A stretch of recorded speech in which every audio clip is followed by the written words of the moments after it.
And now, ladies and gentlemen, Put your thumbs up and say it's Tickety Boo. Tickety Boo. Tickety Boo, Tickety Boo, everything's Tickety Boo. Tickety Boo, son. Tickety Boo. Tickety Boo. You know that little voice in your head that sometimes sounds like it's trying to win over your parents? Yep, we're going there today. This episode is all about reparenting ourselves, giving those parts of us that feel stuck, hurt or unseen the care that they didn't get when you were growing up. We'll explore how childhood experiences shape who we are, and more importantly, how we can rewrite those stories and meet our own emotional needs. It's not about blame, it's all about healing. So let's get into it. Well, hello and welcome to another episode of Tickety Boo. I'm back in the studio with Iona, Ian and Barney, and today we're talking about reparenting ourselves. What I mean by that is going back and filling, repairing, altering those emotional gaps that show up in life from our childhood. It's quite a big subject, and I would argue that 95% of the people that we find in the therapy room normally are carrying some kind of core wound, some core belief issue from childhood that's holding them back from living the life they want today. So I'm kind of really looking forward to discussing it with you guys today. Where do you guys stand on this whole reparenting yourself in adult life? I think it's a huge subject. Yeah. At some point in your life, you've got your very basic needs, which is sort of food, water and safety. Some of those aren't met for some people, unfortunately. But at some point in our life, we all have basic needs that have not been fulfilled or met. And that's not necessarily pointing the finger at somebody or saying that we were abused, of just simple things that we felt we needed at the time, and have stayed with us. Now, my specialist area in the therapy room has turned out to be past trauma. So I'm really looking forward to hearing both of your take on this, because this is sort of in the therapy room where I spend most of my time. I think the key thing is, I don't know if you agree, Iona, is actually recognising how those early life events continue to impact us, sometimes outside of our conscious awareness. Yeah, it's this is also an area when I first got into this work that I was like, oh my gosh, this is the game changer. I had no idea.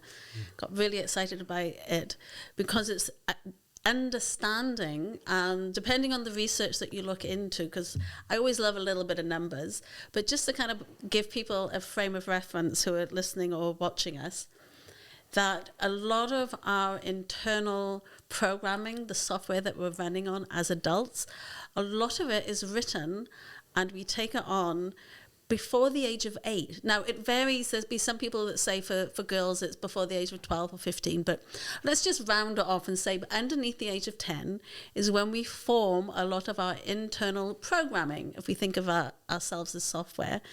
And so then we're running our lives, our adult lives, from the software that we installed under the age of 10. And I don't know about you, but under the age of 10, I wasn't necessarily making the best choices. I wasn't aware of opportunity and options. We're running from a very limited knowledge of the world, and yet we're going into our adult's life with this as our core programming.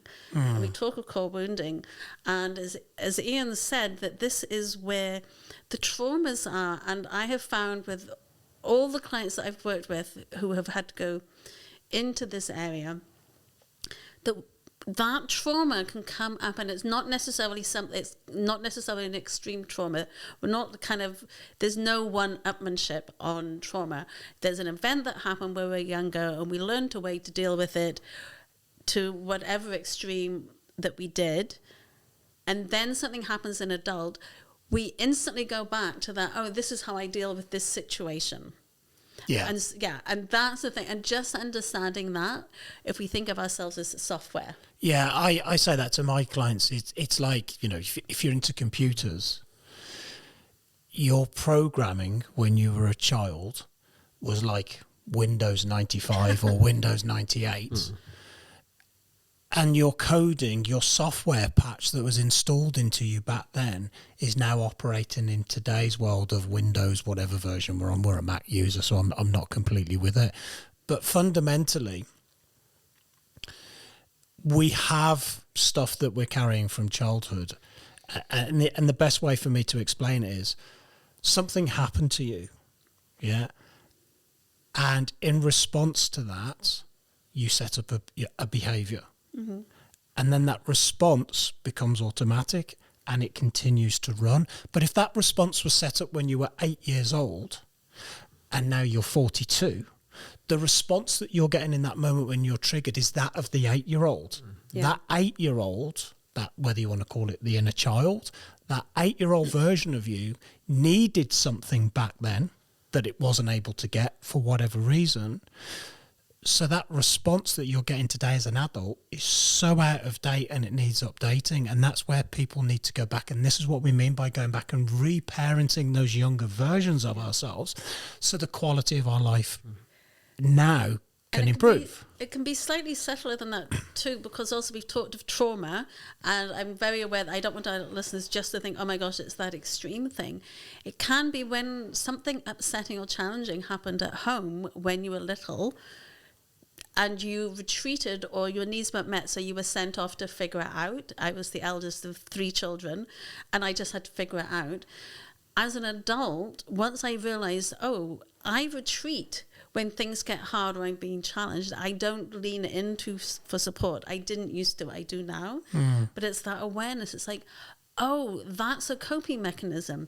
Okay, I need to understand and reparent and figure this out, because retreating and blocking everybody else out is not a healthy mechanism. Yeah, and these things that happen to us, they don't need to be like these massive significant things like your parents divorcing or maybe losing somebody or being bullied, although all of those things can feed into this. They can be stuff that you've not really given much thought to. In fact, you may have completely forgot about it. It may be being rejected by a friendship group, a teacher that was,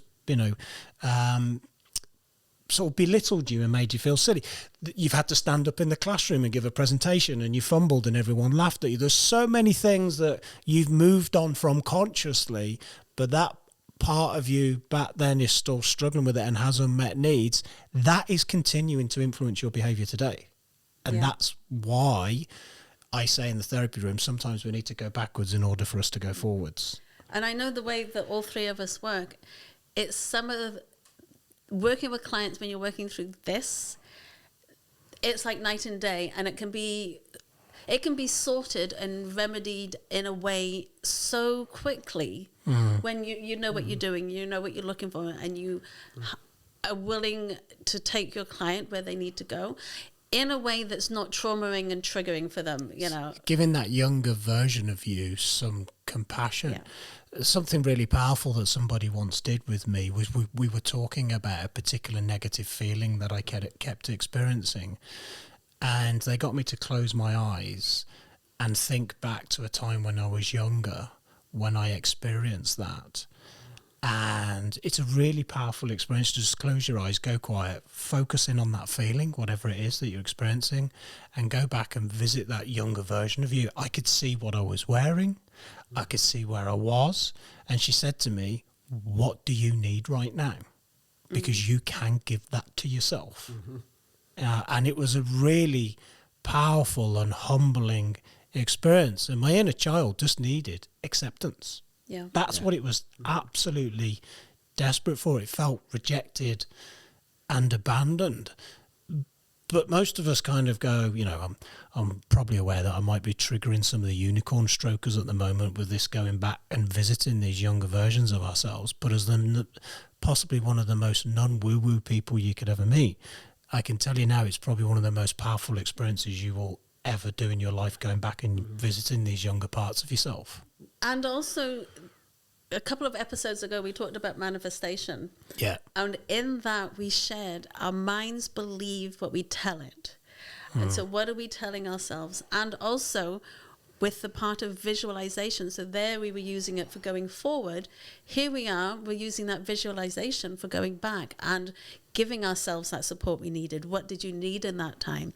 So you see, I just wanted to reflect that for our listeners and viewers so they can see it's all connected. We get to do the inner work. So it's going back and healing emotional wounds.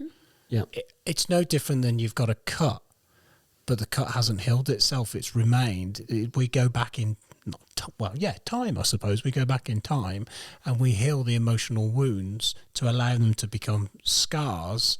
So our responses in the now are from a healed scar, not from an open wound. Yeah. So basically, one of the biggest sessions that I do, it's quite a long session. It's not something you do straight away with a client, but we do a regression session where we put them into a trance, we hypnotise them, and we take them back to different events in their life. Yeah. And then basically part of the healing process is we allow the more mature version of you to acknowledge and take care of that younger version of you. So you will give understanding, acceptance, maybe say, just share with that inner child whatever it is that you need. Yeah. But it's not always a case of us going back and visiting the inner child. Sometimes, in fact, or nearly always, that inner child is coming forwards and staying with us. Yeah. So how often something happens that we don't like and we have to allay blame? It's not my fault, it's their fault. Why did they do this to me? I'm a victim. That is your inner child. That's your inner 12-year-old, or your reaction as an inner, a 6-year-old reacting to a situation that's happening here for you now. For me, nearly at 50, I'm so glad you said that, because I think it's so important for us to say, yes, we don't have control about what happened to us as children or how we interpreted what was happening around us as children. We do have a responsibility as an adult to work on ourselves and take responsibility to heal ourselves. Mm-hmm. And that's why, choosing to see a therapist, choosing to meet up with one of us, that's where you take your power back. That is where you get to reparent. It's so important. You said something that's really big there as well. At the beginning of this episode, we talked about it's not about pointing blame or attributing blame to people. Things have happened to us, but sometimes it's our interpretation of the thing that's happened to us that's actually more of a problem than the actual thing that happened to us, if that kind of makes sense. Yes. So if a parent left, your interpretation of that is they left because they didn't love me. They didn't care about me, where the parent may have left because the relationship wasn't working. There's 101 reasons. It's that wound you took from that, how you interpreted that person's actions or what happened at that time, and you've personalised them. You've took them inside. Does that kind of make sense? Yeah, absolutely. But now, armed with the knowledge that you've got now, 30 years later on, you know that mum and dad just stopped getting on. They got married or had it because they were trying to fix something, or there was an affair, or whatever it is. And later on, when you visit that inner child, you've got that knowledge. Your older self has got that knowledge, and with some compassion and some understanding, you help that child to move forward and understand it wasn't their fault. It wasn't, like you say, that poor child's internalised this. Yeah. And all that child can do, or all of us as children, we can process a situation with the information that we've got. That's all we can do. As adults, that's all we can do. Yeah. But that poor child, they can't comprehend the actual information. Parents don't tell them what's going on in their entirety. They just have to suck it up and put up with the situation and muddle through. So, that's when we're talking about personalising. Part of healing for me was somebody helping me point out the patterns that led back to the things that happened, because you just think, well, this is just the way that I am and there's nothing I can do about it. There's obviously something wrong with me. And actually today when I sit in the therapy room with clients and I go, as you talk about that, can you now see why some of the things that are happening to you are happening? They're like, yeah, I can. Yeah. I don't know how to heal it, but now I can see why I'm doing what I'm doing, and I can see how that response was set up. Yeah. And I think it's really something I would love to just clarify for our listeners is you can have children all raised in the same home, same environment, and they can all interpret it completely differently. As we know, I lost my brother last year, when you're listening to this show, to suicide. None of it, he interpreted and had a different experience growing up, and he did struggle with his mental health his whole life. We've all, my other brother and I, we've all got different experiences, so we can come from the same environment, same situation, but we all interpret and internalize things differently. Well, that's like you can put people in, you can have a group of people in a traumatic, it could be an act of terrorism or something that's happened, And a handful of people can not be affected by it at all, and another group can be deeply impacted by it. And we don't really get any role in deciding how we respond to this stuff. That's kind of taken care of automatically under the surface. But we can play a role in going back in and tidying up what's happened to us and the responses that are set up on the back of it. Because so much of this stuff that happens to us early in life feeds in to our personality traits and our attachment styles in adult life. And in my opinion, some of this stuff you should be tidying it up, because some of it, the unhealed stuff, can force you to bleed on other people. Yeah. Yes. You know, and it impacts the quality of life of people around you. It's not only that, if you're a parent, there's a high likelihood that you could pass this on to your own children as well, in this sort of cycle of generational trauma. Yeah. Can kind of continue down the line. And it's like, you know, we are these babies that come into this world completely unprogrammed, and then we're programmed based on our environment. What are you feeding into them? What's your software that you're giving to them, if that makes sense? Yeah. Mm-hmm. It's absolutely huge. Oh, it is massive. And those sort of yearnings that you have as a child are always there. Now, it could be one that I work with is needing a need for acceptance or a need for love. Simple things that your parents were doing the best they could. And some of the older people I work with, their parents are of a certain age, and they're parents of the people of their time. A generation, the generation. So Dad wouldn't say, "I love you." You know, kids they were there to be seen but not heard. And the knock-on effect of that I'm finding in the therapy room is huge, because I've got 50-year-old men that are still yearning for love and acceptance all these years later, because they never got acceptance. They'd sort of bend over backwards to get some kind of acceptance from the parents. One was recently, lovely guy. His parents he'd look after the other kids, and his parents had gone away for the weekend. So he thought, what I'm going to do is I'm going to decorate the living room for them, because their dad wasn't very DIY friendly. So he's come back, and he's done this because he was desperate for some kind of positive acknowledgement. And his dad walked in and said, "Well, I wouldn't have put the border on." And that was the reaction that he got. So all of his life, and it wasn't that. These issues were already there, which is why he was doing that. But all of his life he's been yearning for acceptance and love. Yeah. But then what happens is that yearning for love can then manifest itself in unhealthy ways. It could be when you're not getting your needs met at home because maybe your partner isn't tactile or not there.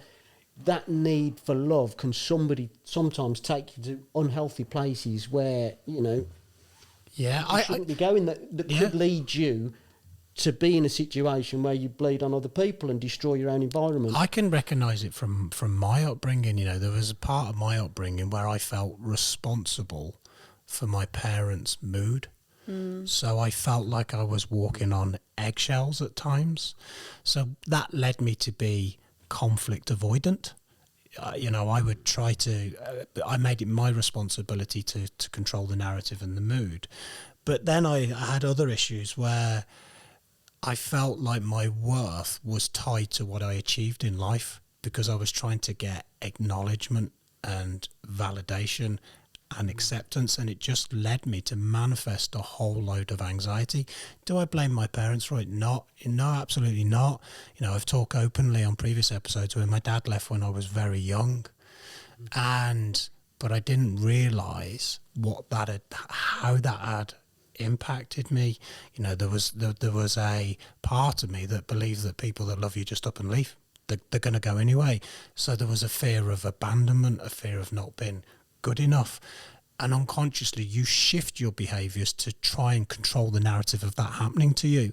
Now, when you're a young kid, kids need that sense of security and community and validation, and they should actually be getting that. But when that response of a 5, 6, 7, 8-year-old is playing out in adult life, that wreaks havoc, and you need to visit those younger versions of you. And here's something I would like to say, and this is my personal opinion of it. you can go back and you can reparent yourself and you can heal the wound, but there's still a scar. What I mean by that is when, if you've had a bad cut and you've had stitches or whatever, you can see the scar and the scar feels different to the rest of the skin. But when you touch it, it might feel slightly different, or it's slightly tender, and the wound can be pinged and it's been pinged. So you always have this ability to recognise certain things can trigger you, but those triggers don't define you and they don't control you, if that makes sense. Because I think when you've had a core wound that's that deep, it stays with you, but it doesn't impact the quality of your life if you've done the work. I'm really glad you clarified that. And this is an opportunity to go, oh, maybe there's some work to do. And I think as much as it may sound like, the three of us, we've done our work, but, it's like, no. We're layers, like we're an onion. And I've said this before, just like Shrek. It's as we heal and grow and become more aware, there's always another layer. So nobody's fixed, nobody's perfect, but it's our awareness and how we get to show up. And also we get to demonstrate to we're all parents here, to our children, no matter how young or how mature they are, we get to lead by example, and we're doing the work, and it does have an impact, because also we'll start to behave differently. There's certainly things I would have done differently, knowing now, if I'd known then what I know now. My son's 21 now, but I mean, do I blame myself? No. Like, I've done the work and I can make changes now. It's never too late to make changes. It's never too late to reparent yourself, and to do this by demonstrating so that our children, our relatives, our chosen family can see that they can make these changes. I think, I wouldn't say the sad part, but it is in some kind of ways, is that we don't get this level of awareness generally to quite a lot later in life. Yes. So much time has been lost to these responses and these unresolved wounds, unless you're fortunate enough to have not come from an environment where these things have happened to you. I can look at missed opportunities, mistakes, regrets, that if I was able to have lent into this stuff and done it a lot earlier, could have saved myself quite a lot of pain and suffering. Yeah, and I think, I self-medicated. Like, I've been very open about that before. So that's how I took care of myself and my core wounding, is I was the party girl, and that was not a healthy lifestyle. I had fun, but, it's the excess alcohol. All those things were self-medicating.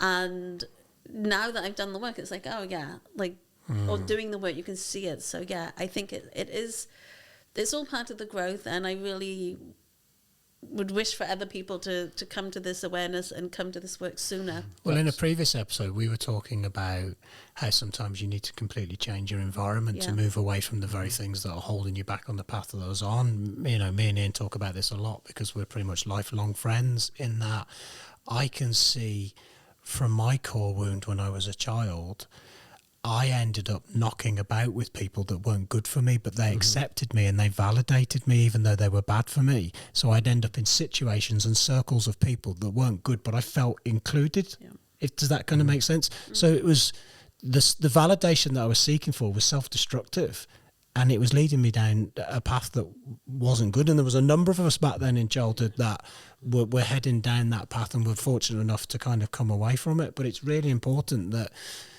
we are compassionate to those versions of ourselves that were really needing something back then. Yeah. And I call it waking up with my clients. So I'll have a 54-year-old guy, and I'll say to him, right, this is the start of the process of you waking up. We're going to acknowledge what's gone on in the past, and we're going to stop that dictating where we go in the future and how we live in our present. And we're going to move forward. And it's so important. It's literally, when we go through this waking up process, it's always about something that's happened. Well, a string of events that have happened in the past. Yeah. Something that happened very early on that had set a mindset. A lot of it is when we were talking about having parents of a certain generation. I'm not good enough. I'm just not good enough. I don't deserve. And that's one of the self, again, what we've talked about in previous episodes about self-limiting thought patterns, like with the, so, yeah, you are worthy, you are going, and it's about reconciling that with your younger self and going through this awakening process where the past isn't dictating the present, because it's the present that dictates the future. So why then is it that so many people don't do the work and stay in the destructive cycles? We had a really good conversation in the car this morning about people that really hurt others because they've not gone back and cleared up their stuff. Like, I know it's only in recent years I've started to learn to like myself a bit more as I've done the work. And by the way, I'm not confessing by any stretch of imagination that I'm perfect and I've got it all sorted out. Like Iona said earlier, this is a lifelong process, and we learn from the mistakes. But there are those that consciously make a choice to keep doing what they've done. Is that because they don't care? Is it because they don't know any different? Or is it because they're running away? Sometimes people have in the mindset, I have no willpower, and different things, because ultimately change involves work. Facing the parts of yourself you don't want to look at. And work that's why they call it work and not a hobby. Yeah. It's hard. It's hard. It's difficult. It's extremely uncomfortable. So, as we were saying, people then become avoidant. The people that are that have been avoiding change for all this time, they then want to avoid the work as soon as it gets a little bit uncomfortable. Yeah. So then they stay in this cycle. Because it's easier to run, isn't it? Yeah, of course. Well, I think, and I agree, and I think also people they're scared. If we're talking about these learned patterns and behaviours which we've taken as our programming when we're young, it's scary to change. What happens if I do change? Nobody will love me. I'll be all alone. So then I think there's this fear about what will happen if I do change. Do you think some of it is, if you accept the fact that you've got to change, you're accepting the fact that you have been wrong, and you don't want to, It's really difficult, to stand there in the mirror and take a good look at parts of you that you've spent a long part of your life shoving down under the rug or not wanting to visit. It's a real journey to go and see those darker parts of yourself and start to heal them. But it's the right thing to do. One, for you, because you deserve to live a life that's fulfilled and happy, but also because of the people around you. Exactly what I was about to say. I'm not sure if this is 100% relevant to today's subject, but we were talking, and we were talking about this very thing about people not wanting to face the changes, and how we should do it because of the damage it does, and how our past damages good people. And we were talking about certain mindsets, and this is just an example. All men are bad.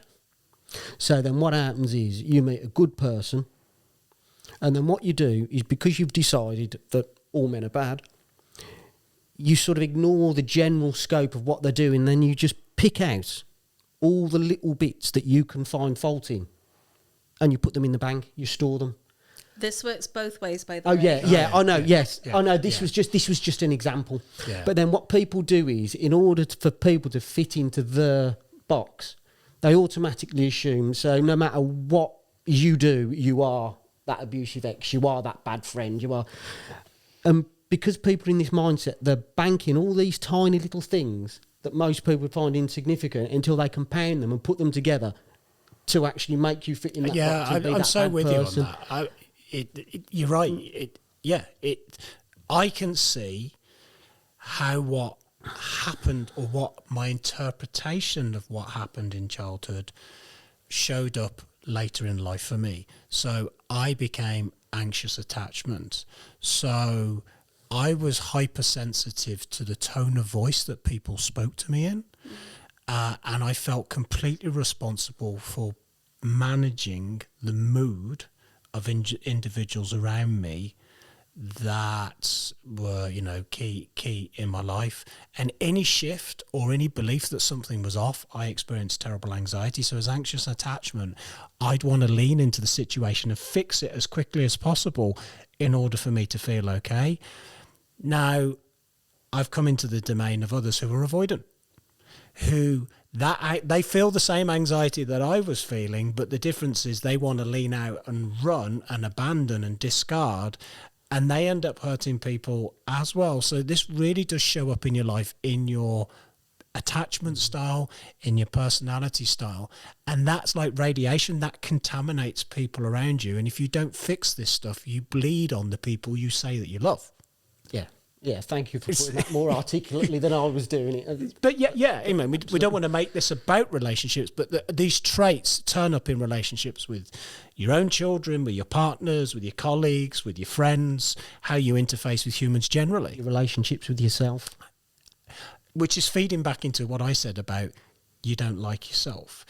And you have to be able to start to have some compassion for yourself and go, do you know what? I've had all these things happen to me. I went through that stuff, and parts of me need to be revisited and healed and given compassion to. You're never going to change what's happened in the past. No. Absolutely not. But what it's not necessarily the event that is affecting you.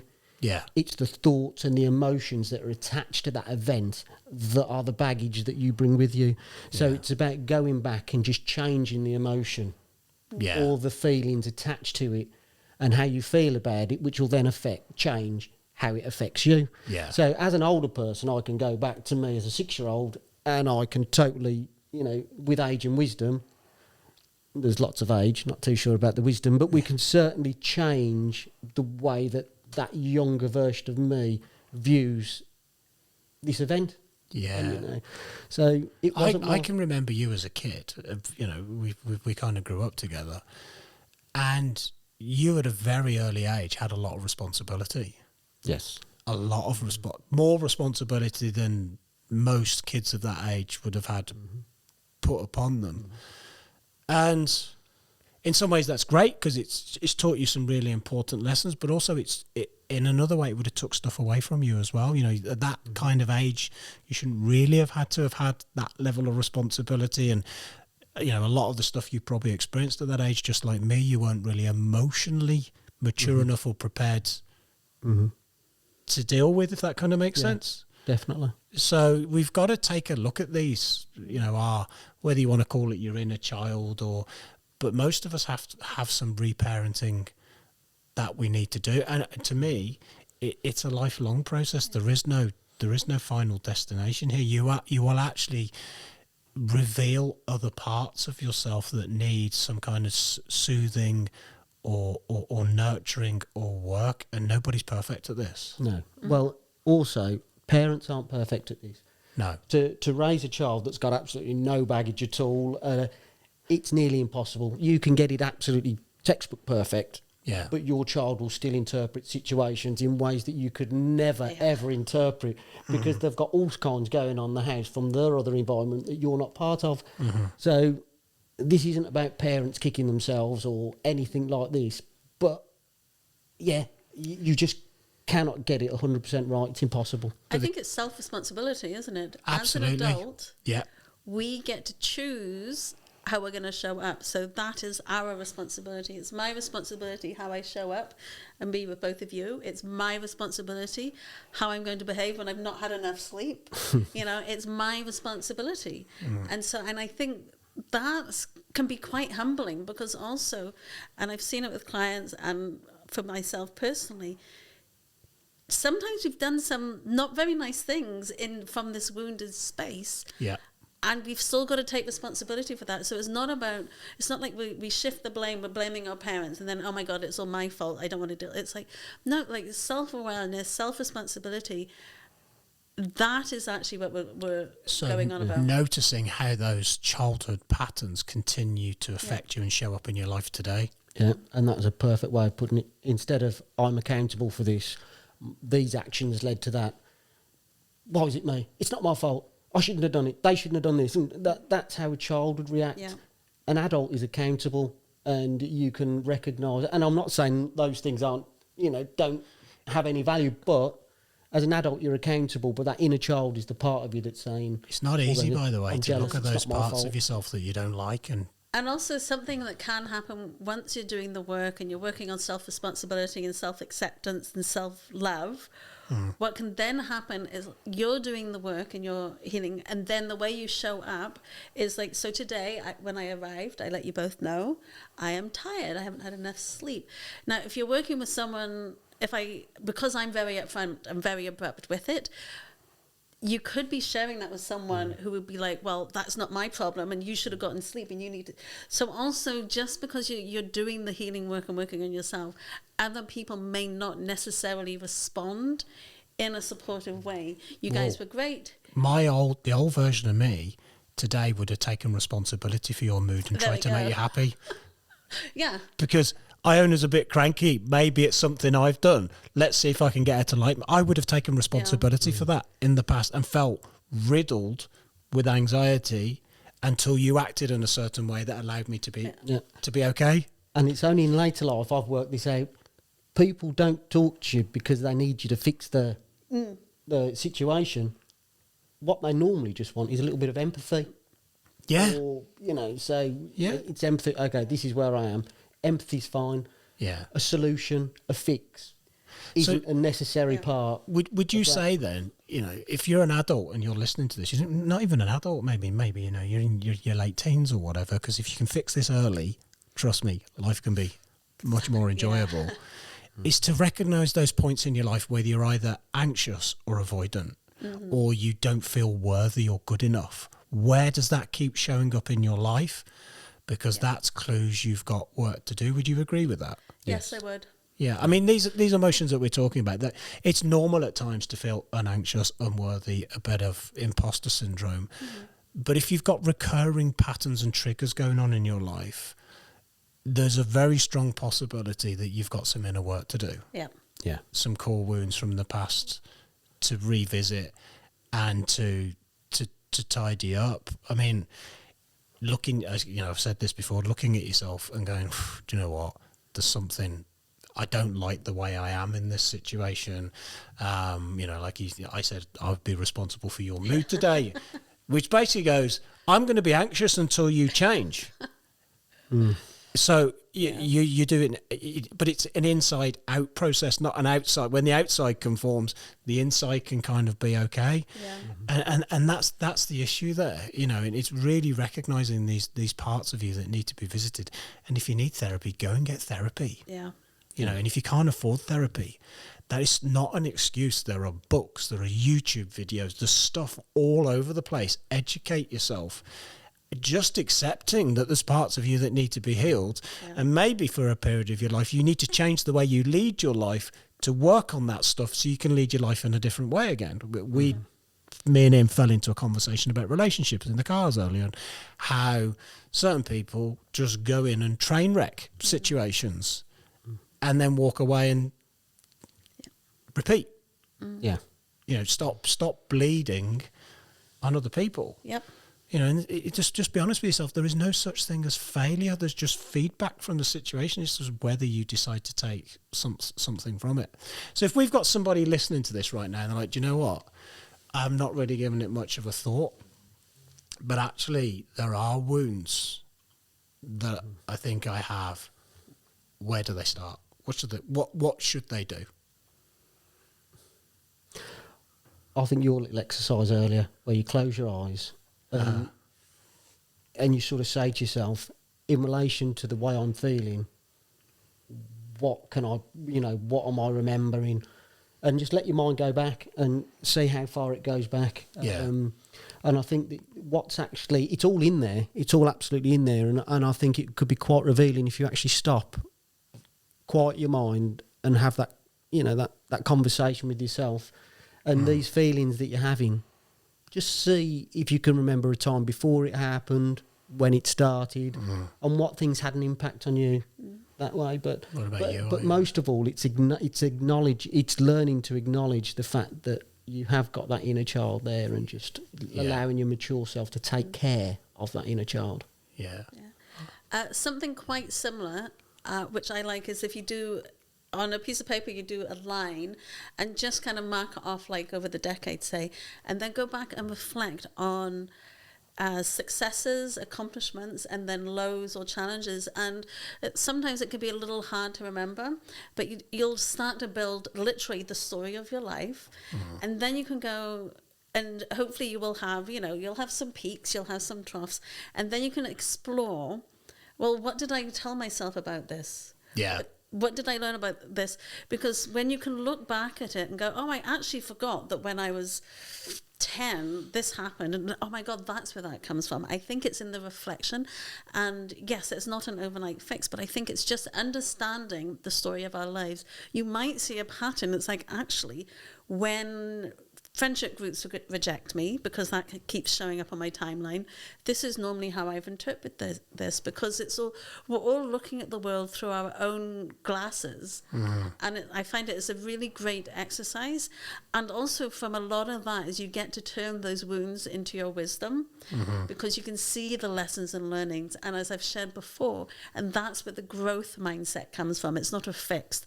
When you can see the lessons and learnings from both the positives and the more challenging moments in your life, that's where you get to have the growth mindset. That's where you get to have the resilience. And that's where you get to have the growth personally and professionally and in your relationships. And you can also seek help. I actually think getting somebody to help you is really powerful, because the amount of people that come into the therapy room with me, and I do exactly that in the first session. We sit down and I plot their timeline of life from the day they arrived to where we are today.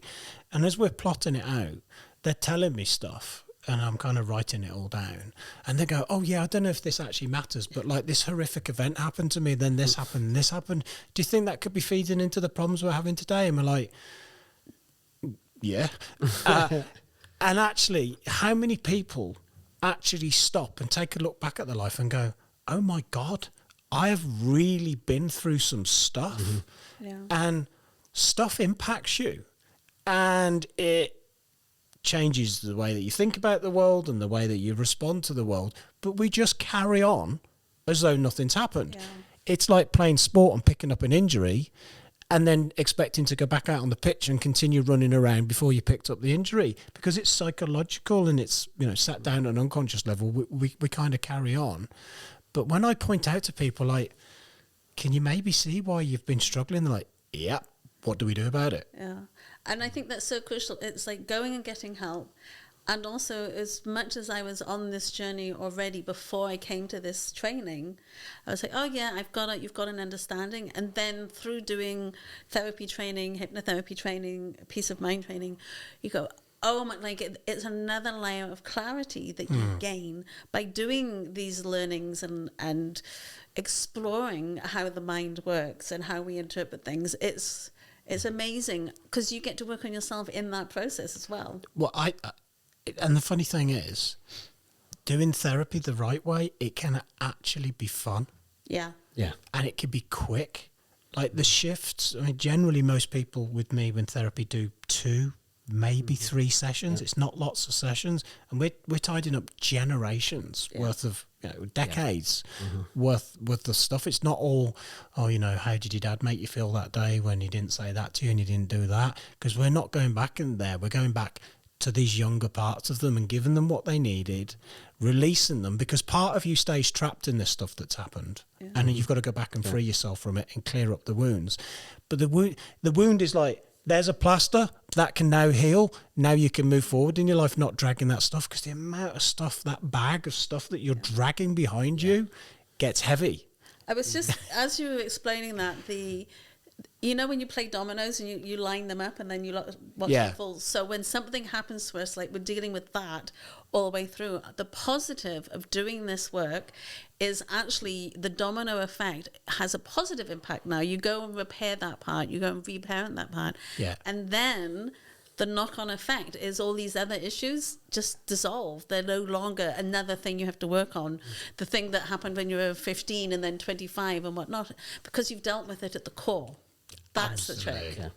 And the other thing is, like, one of the things I loved about doing regression sessions, they can be very, very powerful. And it's like, so as we're working our way back up, so what we do is we work out where the trauma started. And so, well, for example, we'll go back to when they're 5 years old. And they're set with this predetermined belief of, I'm not good enough. And then you get to the 17 and they're voted by their peers as head boy. Or head girl, whatever it is. So as we're unfolding the pages of the story, they are good enough. They are worthy. They're actually incredible human beings. Yeah. But they're still stuck with the mindset that they had at the start of it, which is, I'm not good enough. Yeah. And they're still in their 50s, I'm not good enough. But as you've unfolded the pages, you're just like, wow. You are, and all I need you to understand is you are good enough. And the evidence is here. You've just... Yeah. You know, so sometimes it's allowing people to accept their triumphs and accept, you know, who they are and what they've become, and the fact that they're not that 5-year-old child anymore. Mm-hmm. Yeah, we're all fundamentally wounded children. Mm-hmm. It's just how severe are those wounds and how much do those wounds turn up in your life and impact the quality of you and those around you. The fact that 5-year-old took something on in the head that was so powerful, no matter what you've achieved. Yeah. In the next 45 years, that is still an ingrained thought and belief that has not shifted without help. Yeah. You know. So if you're somebody listening to this episode at the moment, the first thing is just have a bit of compassion for yourself and where you've come from, but then take personal responsibility for doing the work and get help in work. Go and do a bit of research on inner child work, parts work.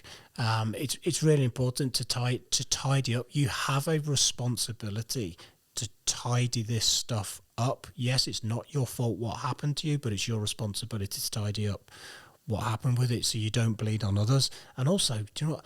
Life is short, and carrying all this stuff around, it does impact the quality. We were just talking about it's sad how much of our life is wasted until we get to this level of awareness that we've got this stuff. We wake up. Yeah, right. Until this. Yeah, as Ian says, the wake up. Once we wake up and realise that you've got more time behind you that's in front of you, that's a real open your eyes moment, isn't it? So, yeah, it's really key that we do this work. But it's kind of, I'm really glad we had this conversation today, this whole reparenting ourselves.